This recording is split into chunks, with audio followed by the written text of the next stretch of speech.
l'estudi que publiquem a Lancet és un assaig clínic controlat, fase 3, internacional, que jo he coordinat amb 150 centres, on intentem trobar un nou paradigma del tractament dels pacients amb hepatocarcinoma en estadi intermedi, que representen el 25% del total de la població.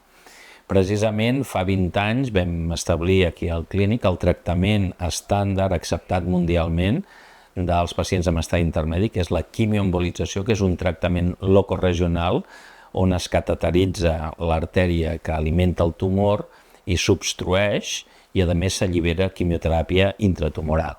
Bé, ara en aquest estudi per primera vegada en 20 anys hem aconseguit que combinant tractament local com la quimioembolització més tractament sistèmic amb dos drogues, que són l'embatinib, que és un inhibidor multiquinasa, i pembrolizumab, que és immunoteràpia, juntament amb l'embolització, ha resultat ser significativament superior al tractament en quimioembolització. En què és superior? En dues àrees. La supervivència lliure de progressió, aquest tractament combinat disminueix el risc de progressió o mort un 34%,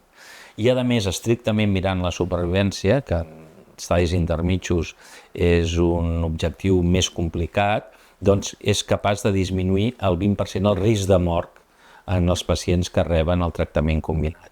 Per tant, nosaltres com a conclusió, després de 20 anys de tractament estàndard amb quimioembolització, creiem que aquesta nova combinació de tractament local en tractament sistèmic representa un canvi de paradigma en el maneig de pacients amb estadis intermedis de carcinoma hepatocel·lular.